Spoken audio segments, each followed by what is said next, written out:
Hi. I'm recording this because of a conversation on a writer's forum, and it is a talk that I gave for the Romance Writers of Australia in 2015 as a closing keynote, and also in a very, very informal version, did with a few authors in my suite at the NINC conference in 2016.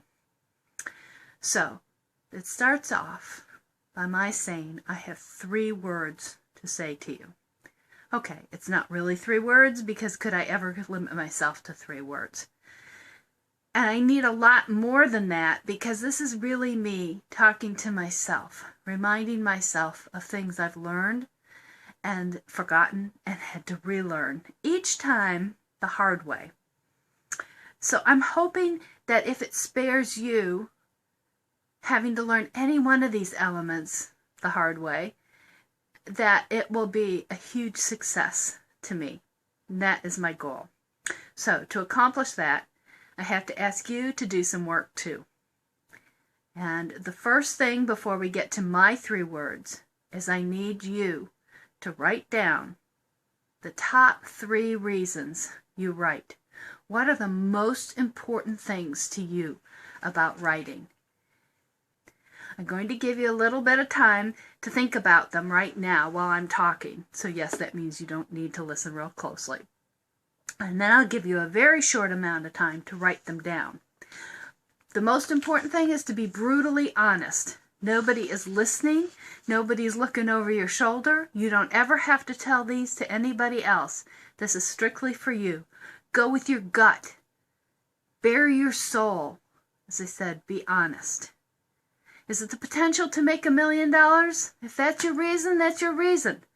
Is it to be on the lists, the bestseller lists? To prove to that ratty old teacher that you can too write? Or to show the world that red-headed heroes truly can be greatly sexy? Maybe it's to hang around with some of the best people on earth as a fellow author. These 3 things don't have to be big, they don't have to be noble, they just have to be yours, and they have to be honest. In those moments when you think, and we almost all do, enough is enough, I've had it, I'm not going to do this anymore, what are the things that pull you back, that won't let you quit? Whatever your becauses are to keep writing, I want you to write them down. If you have more than 3, write them down, but then you have to trim back. You have to pare back to the 3. Okay, and you only have 30 seconds to do this. I'm going to watch the countdown clock, so you get to watch me watching the countdown clock. Here we go.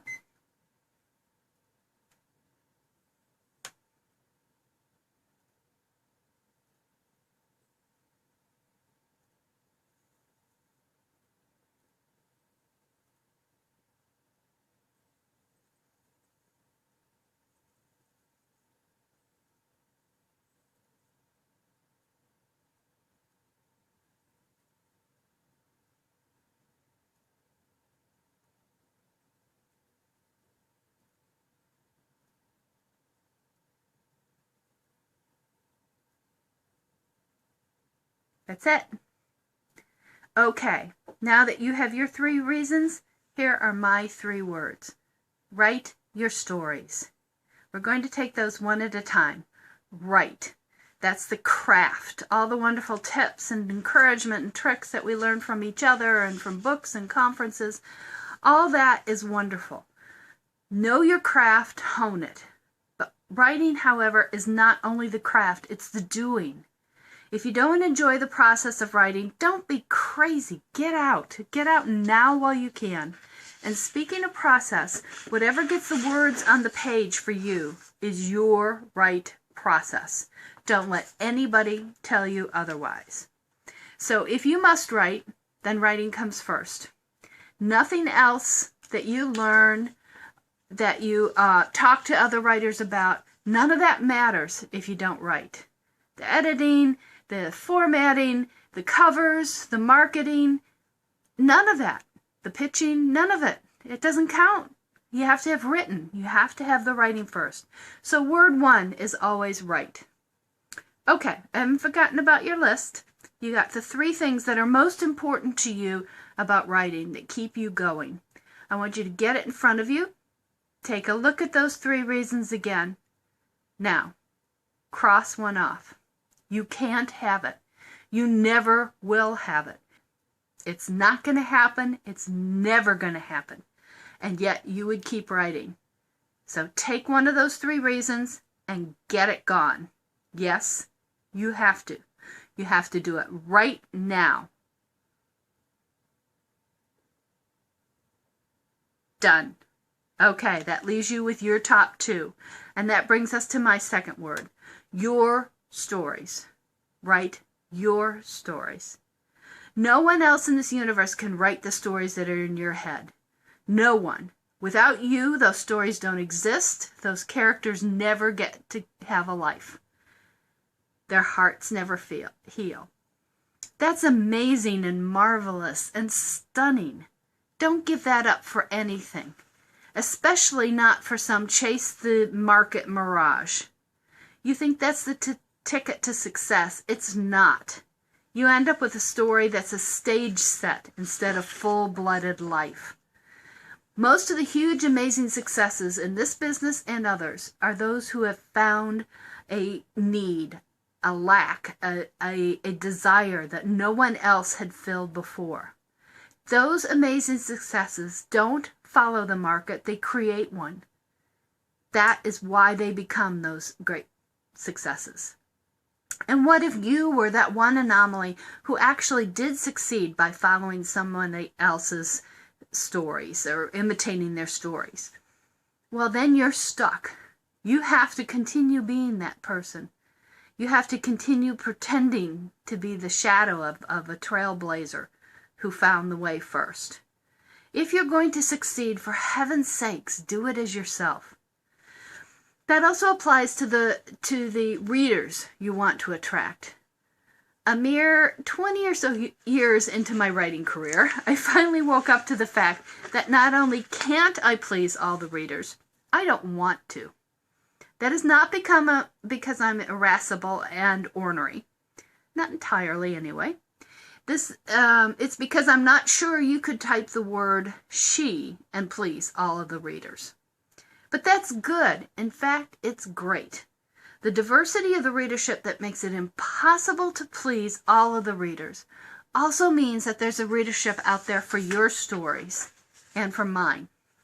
My friend and fellow author, Lisa Mondello, hi Lisa, has taught me to recognize, most of the time anyway, what pissy reviews truly are with a single 4-word phrase. Those aren't my people. Readers who love the stories that I love to write are my people. Readers who don't simply aren't my people. We're not a good reader-author match, okay? No harm, no foul. The best thing to hope is that they realize that before they write any more pissy reviews. To hope that they move on to find the stories that they will love. And that clears the way for the readers who will like my stories. But you can't do any of that unless you write your stories. It is your duty to write those stories. To write the stories that are in your head. To give those characters life. So you write your stories and then you try to find your people and ignore the rest. So now we have word 2, your. And now you probably know what's coming next. Look at your list of your top 2 reasons why you write and cross one out. Yep, you have to. You can't have this thing that's so important to you that you held on to last round. It's not going to happen. It's not going to be. You have to get rid of it. You have to know that you would continue to write without this. You have a very short amount of time to decide which of those you're going to get rid of right now. Do it. Okay, you're down to 1 now. But before we consider that one and what it means, let's go back to my 3 words. Write your stories. Stories, plural. If you had a choice between having a writing career or writing a single book that was a humongous bestseller, but that was the only book you were ever going to write, if you choose the single book, I probably don't have too much to say that will help you. But if you said you want the career, I'm there with you. And here's the thing. In wanting a career, too many of us play it safe. I did it for too long, and it's exactly the wrong thing. Quit thinking that if you do everything right, color within all the lines, don't rock the boat, say the right thing to the right people, that your career will march along just perfectly. It won't. That might sound like bad news, but actually it's really freeing, because there is no exactly right. So quit trying to find it. There is no perfect career. Give up the idea that there is. Following the rules isn't going to get you there. In fact, that was my initial 3 words. Screw the rules. I thought that would work really well, except then I started to think about what I was going to say about the, and I wasn't coming up with enough. So your career doesn't make your stories. Your stories make your career. Enjoy the writing enough to keep creating stories to overcome, outlast, and endure all the ups and downs and the injustices and miracles and lunacy and disappointments of this business. That's how you have a career. The writing comes first. It must come first. So I want you to do 3 things. I want me to do 3 things. Quit beating yourself up. Yes, think things through, be educated and savvy, and use your common sense, but don't obsess. Gather good information, make the best decisions you possibly can, and then get on with it. Number 2, quit operating from fear. Fear of making the wrong move, fear of saying the wrong thing to the wrong person, fear of not making perfect decisions, fear of not maximizing what you possibly can, fear of, well, I know I could add dozens more, and I'm sure you could as well. Stop it. Stop all of it. Quit scrunching up. This comes from self-beating and fear and trying to be perfect.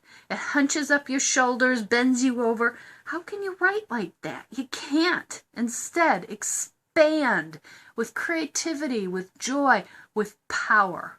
Yes, power. We run and scared all the time, but we have great power. For decades, the talk was that authors didn't have any power in the business.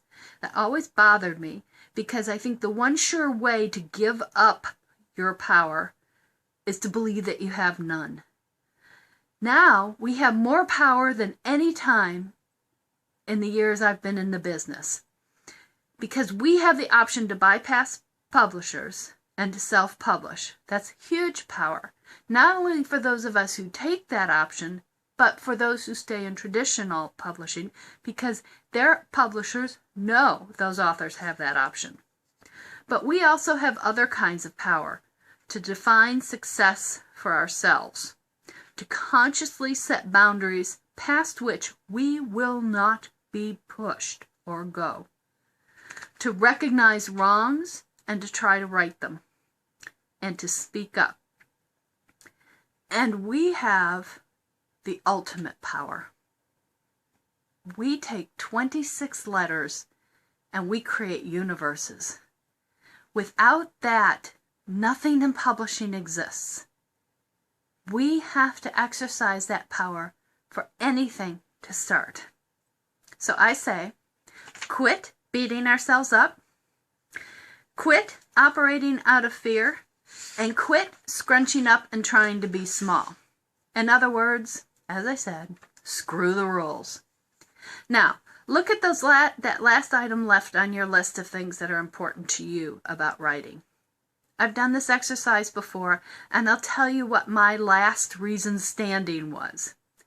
Is to get these people out of my head. That surprised the heck out of me. It also changed things for me. I thought I wanted the contest wins and accolades and the bestseller lists and all that lovely validation.